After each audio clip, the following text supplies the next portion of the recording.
Apa itu kata melayani? Kata melayani seringkali kita mendengar servis, ya. Oh, ada 4, terima kasih. Servis, ya. Di mana-mana kita mendengar kata servis, bahkan ada istilah diservis, dilayani. Di dalam dunia bisnis, ya. Di dalam dunia bisnis, modal kuat, ya, yang dijual barang-barang yang sangat dibutuhkan oleh masyarakat. Terus letaknya strategis, dekorasinya, cara menata ruangan-ruangan untuk memajang barang-barang luar biasa. Tapi kalau servisnya tidak memuaskan, ya, jadi para karyawan, karyawati di toko itu atau perusahaan itu tidak serius, tidak mengerjakan aturan dan prinsip-prinsip perusahaan, maka saudara, modal besar, tempat strategis, tokonya wah, dekorasinya wah, semuanya wah, tapi para pelayan di toko itu tidak simpati, ya, kerja asal-asalan, maka pasti toko itu, perusahaan itu nggak akan laku, dan tidak lama pasti bangkrut, pasti bangkrut. Nah, di sini kita melihat kata servis atau melayani. Nah, di dalam firman Tuhan, apa yang kita akan pelajari soal kata melayani? Nah, di dalam gereja sudah tidak asing lagi kita mendengar istilah begini. Mari saudara kita melayani Tuhan. Bahkan hampir semua gembala, hampir semua pemimpin pasti menanyakan gini. Kalau ada jemaat yang baru, lalu diawasi terus oleh gembalanya. Nah, setelah berapa bulan atau berapa lama jemaat baru ini ikut, ya, ibadah di situ, tapi kok cuma datang di hari ibadah saja. Nah, biasanya gembala-gembala kan menanyakan, ibu, bapak, atau saudara, kenapa nggak mau terlibat dalam pelayanan? Ya pasti ada kata itu. Maksudnya betul, supaya kalau bergereja jangan hanya datang untuk ibadah, tapi ayo terlibat dalam semua kegiatan gereja itu. Ya, itu pasti kita dengar. Lalu, berapa banyak, oh puji Tuhan, Lapas Cibinong gabung ya. Terima kasih Tuhan, saudara kami dapat kesempatan untuk belajar. Nah, tapi ada berapa konsep yang salah tentang kata melayani. Salahnya di mana? Ini dia. Ternyata konsep pelayanan yang selama ini kita dapat, oh Lapas Makassar, Lapas kelas 1 Makassar, puji Tuhan bisa hadir, ya. Nah, konsep melayani selama ini, maaf, jangan saudara tersinggung dulu. Ternyata beda dengan konsep pelayanan atau melayani yang Tuhan minta dari kita. Ternyata beda. Nah, bedanya di mana? Ya, ini dia. 90 sekian %. Maaf lagi sekali. Orang yang sibuk melayani di dalam gereja 90 sekian %. Orang yang sibuk melayani di dalam gereja. Ternyata, maaf, itu tidak ada hubungan dengan konsep pelayanan yang Tuhan Yesus rindukan. Lalu apa yang dikerjakan selama ini 90% kurang lebih? Maaf, itu cuma aktivitas rohani, doa, pujian, melayani musik, WL, singer, ya, lalu penerima tamu, lalu bereskan alat-alat musik kalau sudah selesai kebaktian atau ngatur sebelum kebaktian. Nah, terus ngatur kursi gereja, bersihkan juga disebut itu pelayanan, itu melayani, khotbah, ya mendoakan orang. Saudara, hari ini kita akan melihat apa yang tertulis di Alkitab dari kata melayani. Jadi kalau cuma itu saja kegiatan kita di dalam gereja, memang itu kata pelayanan. Tetapi melayaninya bukan seperti pelayanan atau melayani yang Tuhan Yesus inginkan. Itu cuma menjalankan program gereja.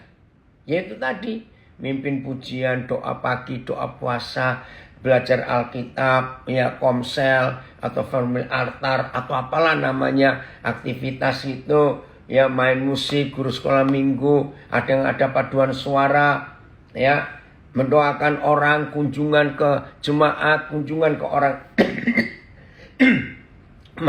kunjungan ke orang sakit, khotbah, Saudara, kalau itu bukan pelayanan. Itu adalah aktivitas gereja.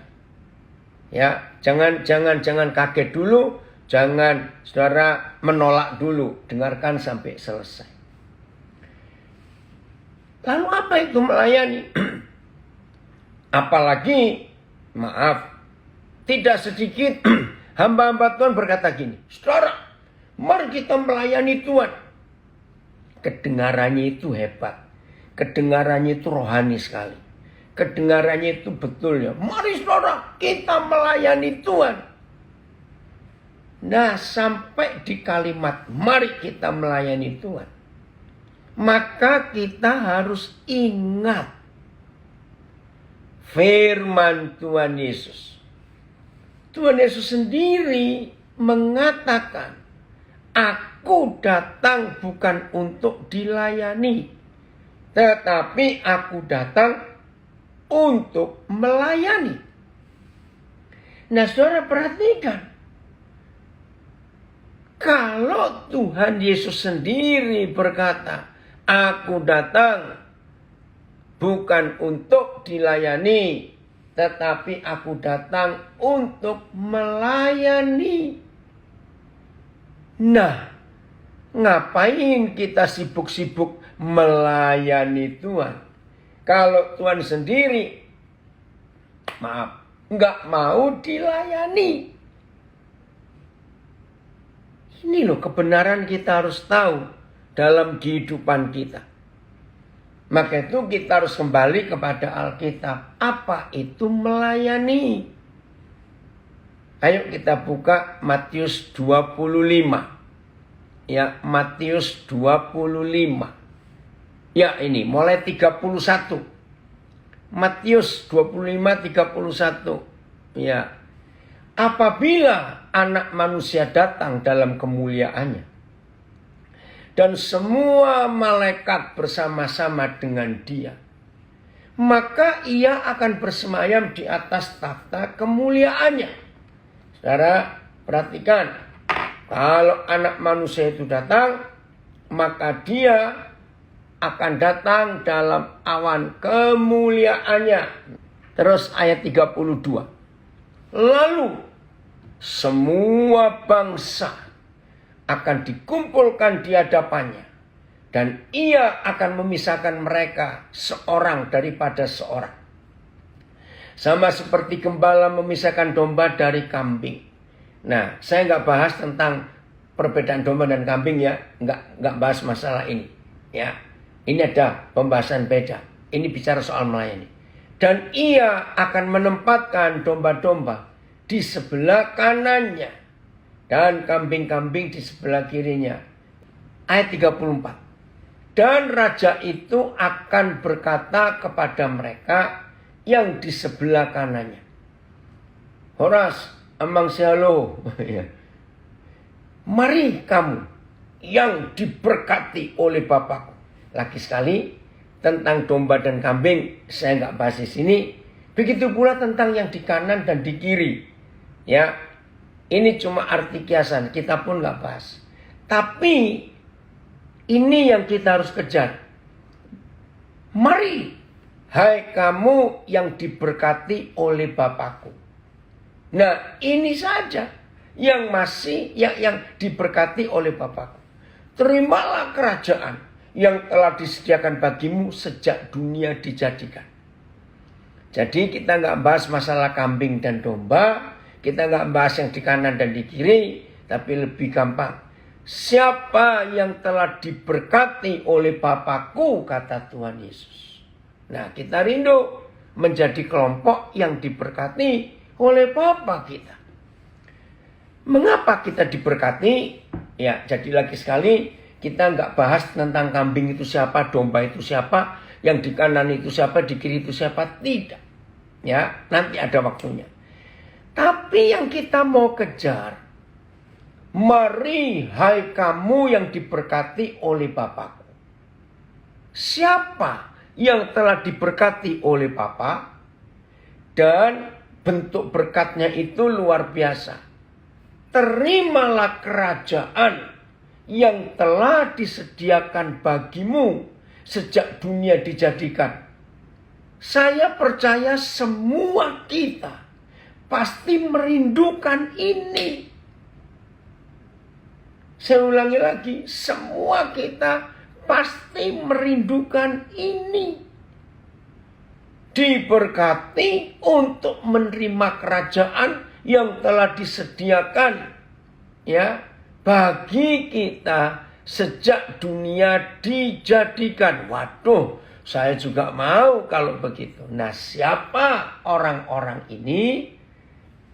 Ayo saudara yang belum ada di jalur orang-orang ini, hari ini kita semua warga binaan juga, Tuhan tidak membedakan ya saudara warga binaan atau tidak. Enggak, Tuhan tidak membedakan itu. Pokoknya ini loh, siapa orang-orang ini? Sebab ya ayat 35. Sebab. Nah, jadi ini jawabannya. Mengapa? Dan siapa orang-orang ini? Sebab ketika aku lapar, kamu memberi aku makan. Ketika aku haus, kamu memberi aku minum. Ya. Ketika aku seorang asing, kamu memberi aku tumpangan. Selamat pagi Pak Agus Endarsa. Ya, kemarin kami banyak bicarakan Pak Agus dalam reuni. Ya, oke ya. Jadi ini orang-orang yang diberkati oleh Bapa. Saya ulangi lagi. Ayat 35, Matius 25. Sebab ketika aku lapar, kamu memberi aku makan. 2. Ketika aku haus, kamu memberi aku minum. 3. Ketika aku seorang asing, kamu memberi aku tumpangan. 4. Ayat 36. Ketika aku telanjang, kamu memberi aku pakaian. 5. Ketika aku sakit, kamu melawat aku. 6. Ketika aku dalam penjara, kamu mengunjungi aku. 7. Maaf, ada 7 kelompok orang ini. Ya. Maka orang-orang benar itu akan menjawab dia katanya. Nah, kita maksudnya. Tuhan, bila manakah kami melihat engkau lapar dan kami memberi engkau makan, atau haus dan kami memberi engkau minum. Wajar bukan kita tanya, kapan Tuhan lapar? Kapan Tuhan haus? Kapan Tuhan telanjang? Ya, bila mana kami melihat engkau sebagai orang asing, ayat 38, dan kami memberi engkau tumpangan, atau Tuhan telanjang dan kami memberi engkau pakaian. Terus 39, bila manakah kami melihat Tuhan sakit, masa Tuhan bisa sakit? Atau dalam penjara dan kami mengunjungi engkau.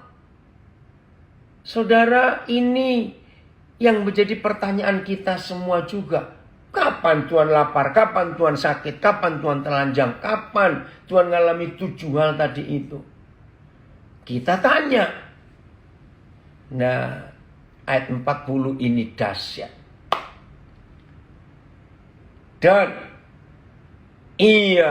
Dan raja itu akan menjawab mereka. Aku berkata kepadamu. Roh Kudus tolong kami supaya ini bisa terjadi di hidup kami. Aku berkata kepadamu, sesungguhnya segala sesuatu yang kamu lakukan. Ya, perhatikan ini. Segala sesuatu yang kamu lakukan untuk salah seorang dari saudaraku yang paling hina ini, kamu telah melakukannya untuk aku. Nah, saya ganti kata pelayanan. Saudara, saya mau ganti kata ini. Dan raja itu akan menjawab mereka. Orang yang diberkati oleh Bapakku, kata Tuhan Yesus. Yang sudah disiapkan kerajaan, yang sudah disiapkan sejak dunia belum jadi. Kepada orang itu Tuhan Yesus berkata ini. Dan raja itu akan menjawab mereka, aku berkata kepadamu, sesungguhnya segala sesuatu yang kamu lakukan. Nah, saya ganti. Sesungguhnya kalau kamu melayani salah seorang dari saudaraku yang paling hina ini, kamu sesungguhnya telah melayani aku. Inilah yang disebut melayani Tuhan. Ternyata bukan Tuhannya yang kita layani. Saya ulangi. Ternyata bukan Tuhan Yesus, bukan Tuhan kita yang kita layani, bukan. Tetapi saudara-saudara Tuhan Yesus dalam kriteria yang paling hina. Ya, yang paling hina. Jadi enggak sekedar saudara Tuhan Yesus, tapi yang paling hina. Saya lanjutkan. Tolong jawab pertanyaan saya. Pertanyaan gampang. Menurut saudara, saudara-saudara Yesus yang paling hina, enggak sekedar hina loh, paling hina. Itu adanya di dalam gedung gereja atau di luar. Saudara-saudara Yesus yang paling hina itu adanya di dalam gereja atau di luar gereja. Ayo, ada yang jawab di dalam gereja. Ada yang jawab dari Jogja, dari Palu, di luar gereja, dari Sumba, di luar gereja, dari Jakarta, di jalanan, ya dari Sydney, di luar gedung gereja, Surabaya lagi di luar gedung gereja, betul di luar. Ini saudara yang kita lihat dalam hidup Tuhan Yesus, di jalanan, di luar gedung gereja, betul, iya di luar. Nah, ayo kita meyakini arti kata pelayanan ini. Jadi tadi kalau ada yang syok, saya berkata bahwa 90 sekian persen kalau orang gereja berkata, aku sedang melayani.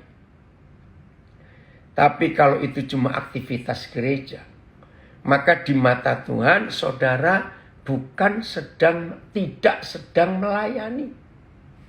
Karena Matius 25 ayat 40 ini jelas.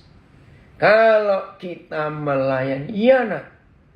Anak saya Theo dari Queensland, jawab di luar, betul.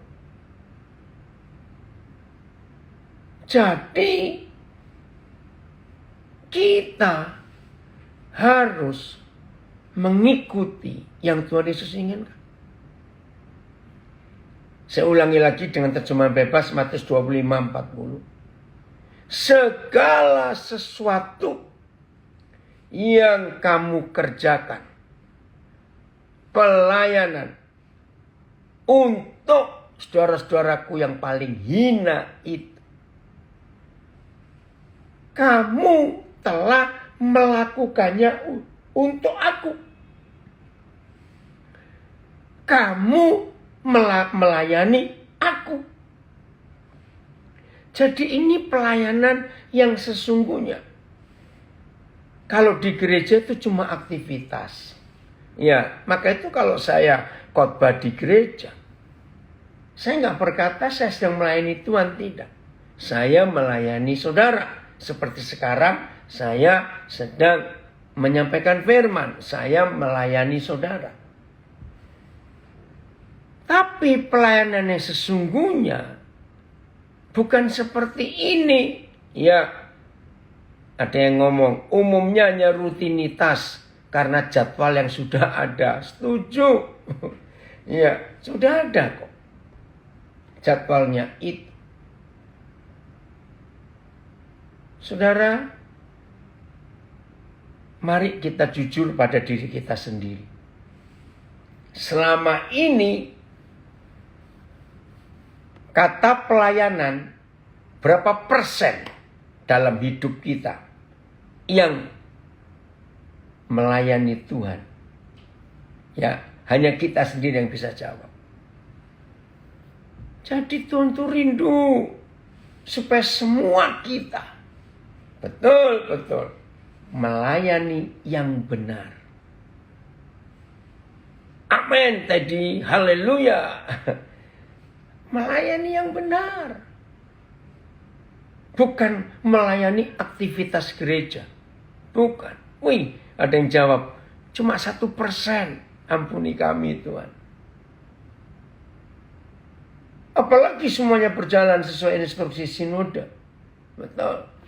Oh, gereja Pasuruan, gereja Immanuel, Lapas Pasuruan. Tetapi Pak Daniel sedang melayani Tuhan. Karena Pak Daniel sedang melayani kami yang ada di penjara. Karena kita juga termasuk yang hina. Wow, ini saudara kita dari gereja Immanuel, Lapas Pasuruan. Terima kasih nak. Terima kasih Andre untuk supportnya itu. Kita lihat ayat yang berikut. Nanti kita kembali lagi ke Matius 25 itu. Oke. Mari kita lihat Kisah Rasul pasal yang ke-6. Sebentar saya cari ayatnya. Kisah Rasul pasal 6 sebentar. Ada suatu kejadian waktu itu ya. Kisah Rasul pasal 6. Mulai ayat yang pertama. Ya, terima kasih Filipus sudah menunjukkan. 7 orang, perhatikan ini loh. Temanya menarik. 7 orang dipilih untuk melayani orang miskin. Keren ini. Pada masa itu, ketika jumlah murid makin bertambah. Yang baru gabung Kisah Rasul pasal 6. Ya, saya ulangi. Pada masa itu, ketika jumlah murid makin bertambah, timbullah sungut-sungut, ya, timbullah pemberontakan, ya, bukan pemberontakan, rebutan, salah paham, pertengkaran di antara orang-orang Yahudi yang berbahasa Yunani terhadap orang-orang Ibrani. Kenapa mereka bertengkar? Kenapa mereka bersungut-sungut? Ini loh. Karena pembagian kepada janda-janda mereka diabaikan dalam pelayanan sehari-hari. Terus, ayat 2, lanjut. Berhubung dengan itu, ke-12 rasul itu memanggil semua murid, berkumpul dan berkata, kami tidak merasa puas karena kami melalaikan firman Tuhan untuk melayani meja. Artinya pelayanan umum. Coba Filipus ayat 2 ini pakai terjemahan yang lain supaya mudah. Ya, ayat 2 ini melayani meja. Artinya pelayanan untuk orang-orang miskin itu. AYT, Maka ke-12 rasul memanggil semua murid dan berkata, tidak benar bagi kami untuk mengabaikan firman Tuhan demi melayani meja. PS. Oleh sebab itu ke-12 rasul-rasul itu mengumpulkan semua pengikut dan berkata kepada mereka, tidak baik kalau kami berhenti memberitakan perkataan Tuhan karena harus mengurus soal-soal makanan. TSI, ya. Karena itu ke-12 rasul mengumpulkan semua pengikut Kristus dan berkata, tidak baik kalau kami meninggalkan pelayanan firman Tuhan untuk urusan makanan. Nah, terus bagaimana? Nah, ini supaya rasul-rasul punya konsentrasi. Ya, ayat 3, terjemahan yang jadi satu, terjemahan baru. Ayat 3, Kisah Rasul 6. Karena itu saudara-saudara, pilihlah 7 orang dari antaramu yang terkenal baik dan yang penuh roh dan hikmat, supaya kami mengangkat mereka untuk tugas itu. Tugas apa? Melayani orang-orang miskin. Dan supaya kami sendiri dapat memusatkan pikiran dalam doa dan pelayanan firman. Nah, seterusnya nanti saudara baca. Jadi walaupun Petrus, Yohanes, Yakobus, Andreas, semua murid itu sibuk menggembalakan jemaat, menyiapkan firman, mereka tidak boleh mengabaikan janda-janda orang-orang miskin itu. Maka itu di pasal 6 ini muncul kata diakon, diakonos yang dipakai oleh banyak gereja sampai hari ini. Maksudnya supaya para pemberita firman nggak terganggu konsentrasinya untuk melayani. Maafkan saya. Ya, seperti banyak saudara tahu, saya tetap punya tim untuk seperti 7 orang yang dipilih ini. Tapi saya tetap di waktu-waktu yang saya bisa, kesempatan yang ada, fasilitas yang saya miliki, saya tetap juga bisa berbagi, ya, bertemu dengan orang-orang yang miskin itu. Jadi saya sarankan juga rekan-rekan saya full timer, ya, yang berkhotbah, ya, pendoa juga, usahakanlah.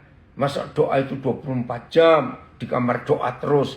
Masa khotbah itu sehari berapa kali? Kan tetap ada waktu yang kosong kita bisa pakai untuk menjadi berkat buat banyak orang yang lain.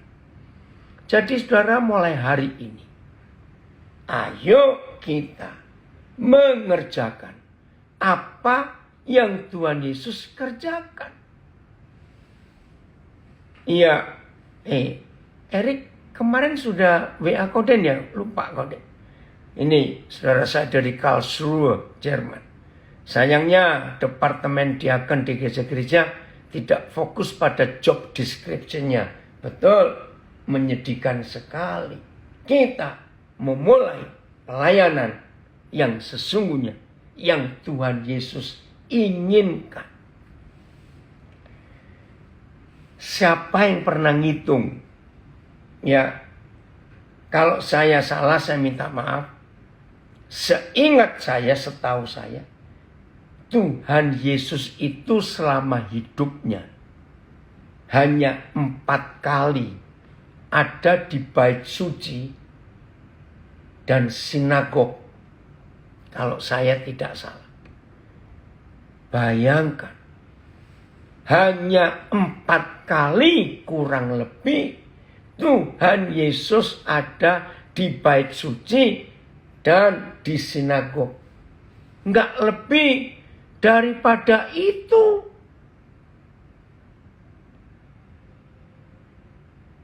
Oh, ada kesaksian. Saya melayani orang yang akan cerai, tidak jadi cerai. Anoreksia sembuh, ini penyakit. Ketakutan dibebaskan. Berantem dengan mertua dipulihkan.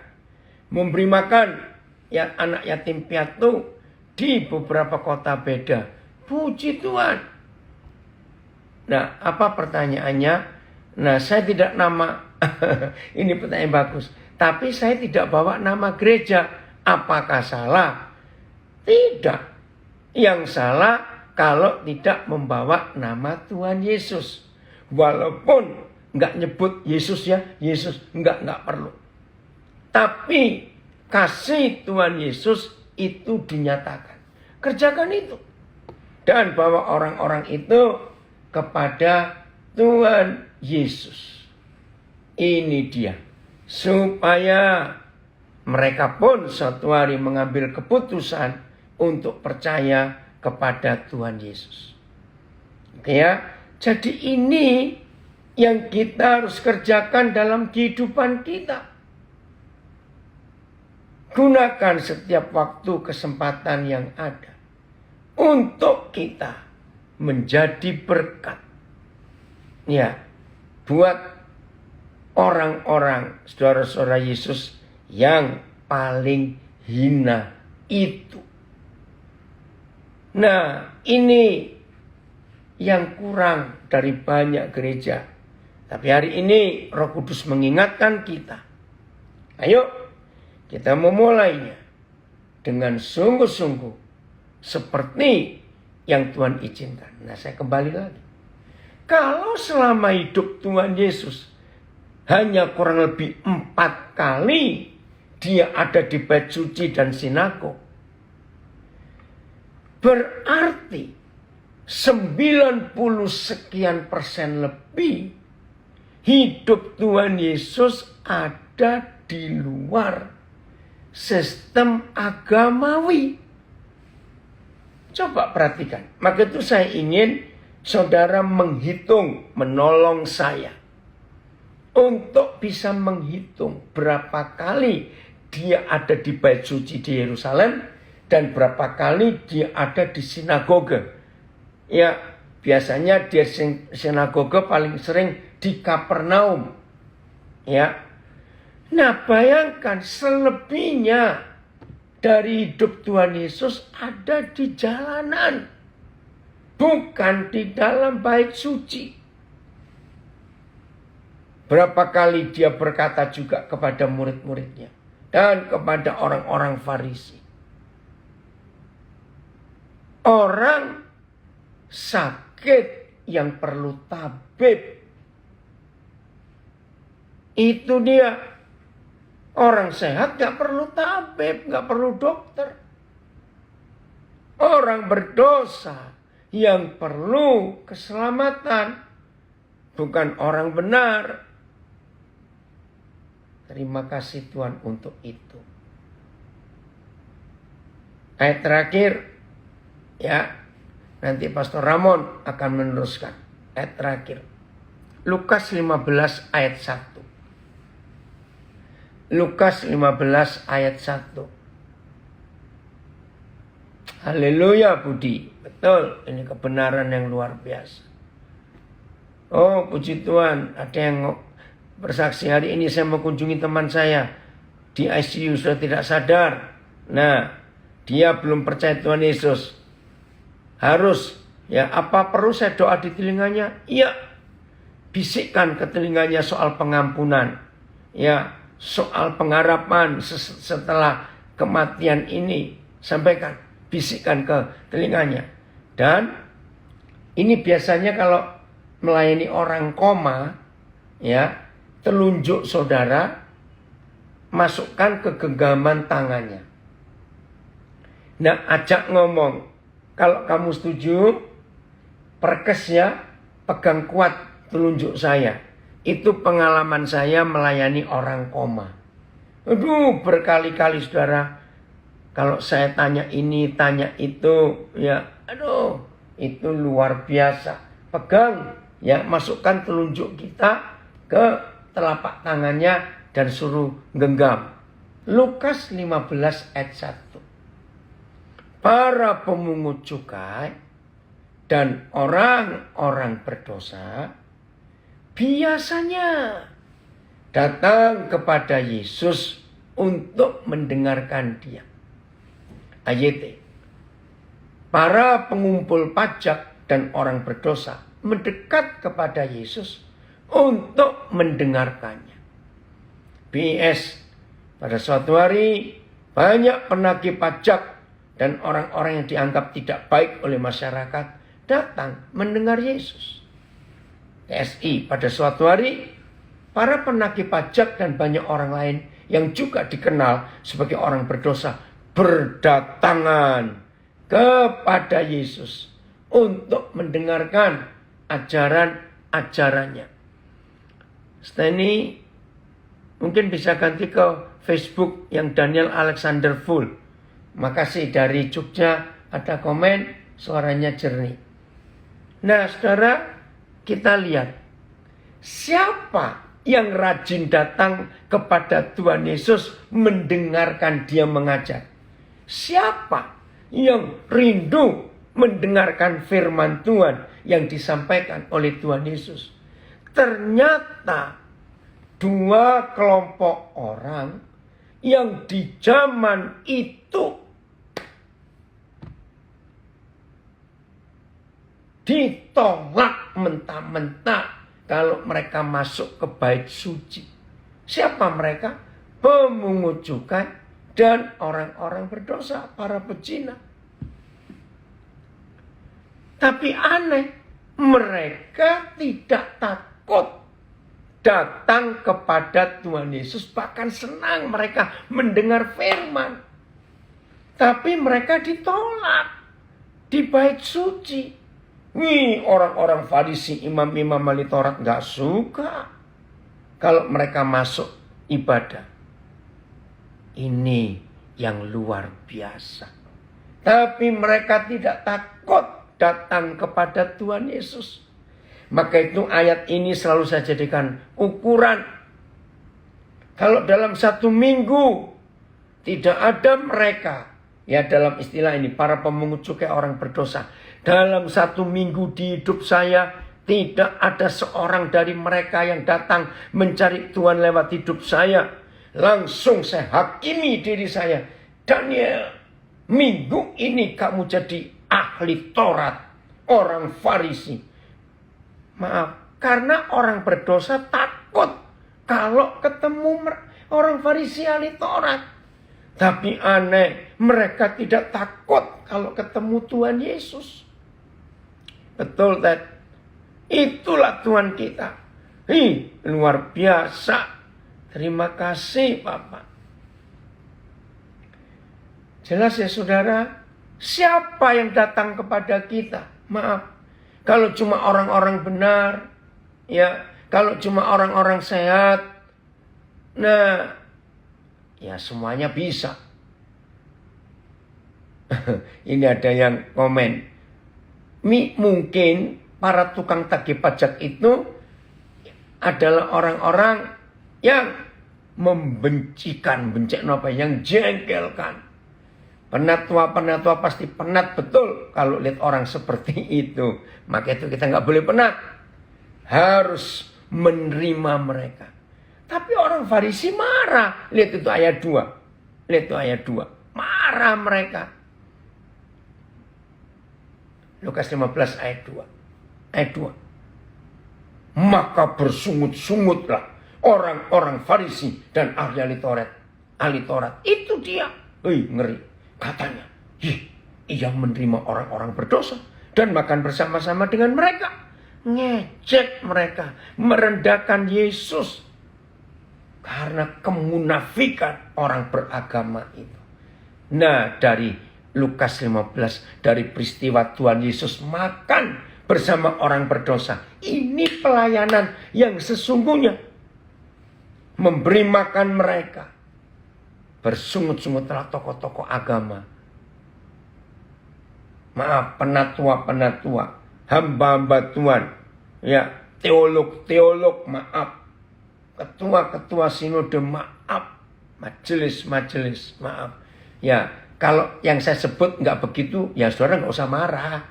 Kalau saya sebut begitu ada yang marah, ya berarti saudara orang yang gitu saja. Maaf.